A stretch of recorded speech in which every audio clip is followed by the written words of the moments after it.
All right, guys. Thanks for tuning in.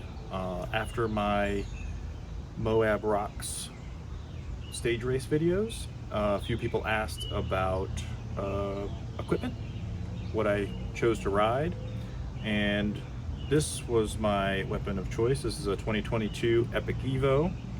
So it's got a 120 millimeter fork and 110 millimeters of travel in the rear. I upgraded it. I put a Sidlux. This is a Select Plus with the remote lockout lever. I did the twist lock on it. I only needed it for the first day. I didn't use it any other race. But I think it came in handy. It's a little more lively than the shock that was on there. So obviously Fox 34 step cast in the front. We're running choo-choo train. No, we're not running choo-choo train. That is a choo-choo train. Okay, train's passed. So we're running a Fox 34 step cast in the front with 180 millimeter brake rotors front and rear. This is the SRAM G2 RS brakes front and rear. X01 derailleur and shifter, and I've got a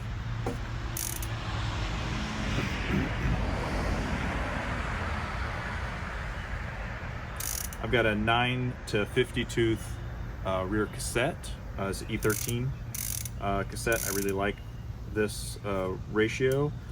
I've got a 34 tooth oval chainring in the front. I'm running XTR pedals on XX1 cranks.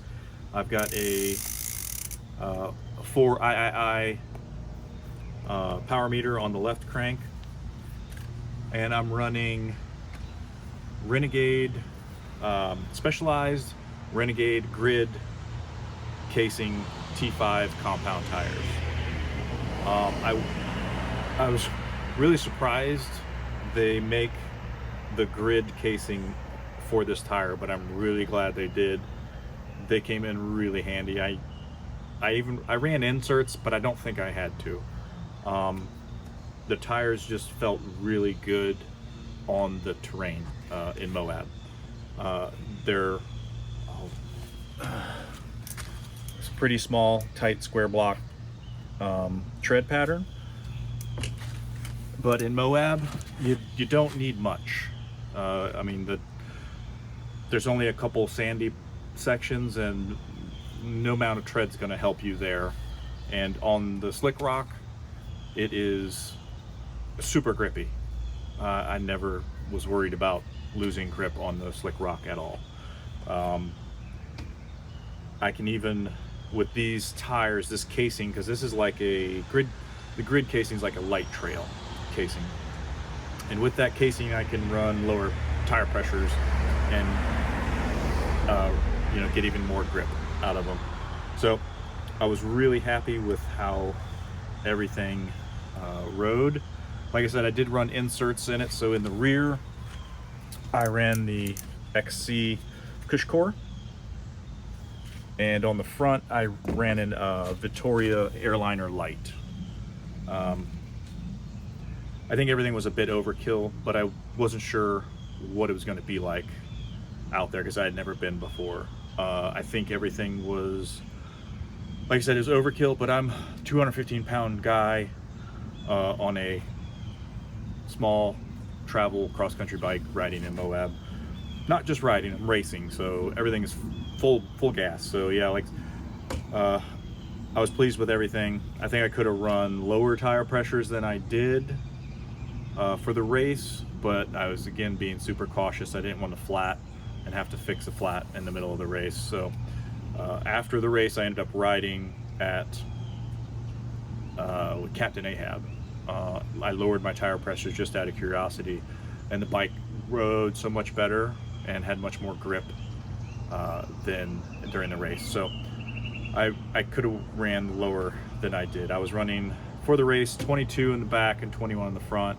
When I ran out to Captain Ahab, I went 19 and 18, and it was great. So what else?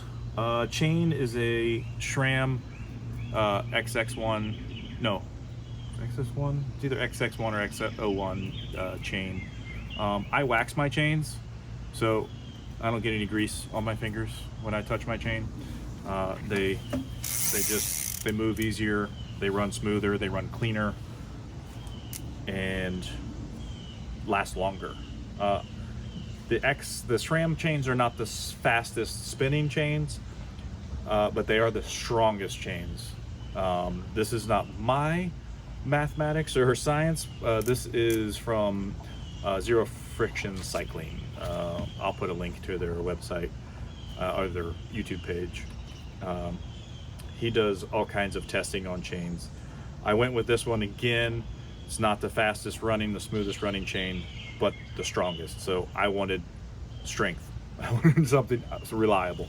I got a power, I have a specialized power saddle that I use. I got a 180 millimeter one-up dropper post, one-up handlebars with 35 millimeter rise. My bike computer is the Garmin 530. What else? I'm using a wolf tooth dropper lever. This is my favorite little thing. I have used this in the past. It comes in super handy. I'll put a link to it. I found this on Sid and Mackey's page. They were using it in their races, but I really like it. It's magnetic, holds a quick tire plug, but also holds a quick link in case you need that. And I'm running ESI grips. I modified this one so I could fit the lockout remote on there. But other than that, I also have the wolf tooth.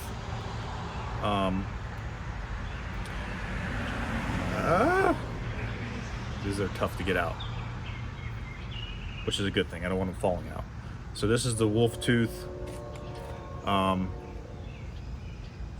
This is also a tire plug, but the main component that I liked about it was it's a chain breaker. So if I had to break the chain to put a link in, I had that with me.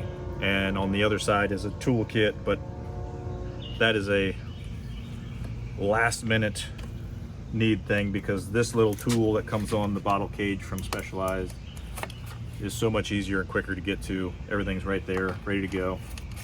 So I almost forgot. I got my Spinergy wheels, the MXX 24s. These are the cross-country race wheels. They use the PBO fiber spokes. They're kind of like they got like 40,000 basically strings of fiber in there. And these things, I noticed it on my hardtail, they really create a nice damped ride. So riding in Moab with these was very pleasurable. Takes out a lot of the sting from hitting rocks. So front wear, obviously the MXX 24, 24 millimeter internal rim width. On my girlfriend's bike, her stump jumper, she's got the MXX 30s, and they really are, for the money, these are really great wheels. I can't say enough about them, comparatively speaking to other brands. Obviously, I mean, mine are beat up pretty hard, nicks and scratches from knocking rocks and stuff riding and around here, but they're holding up great.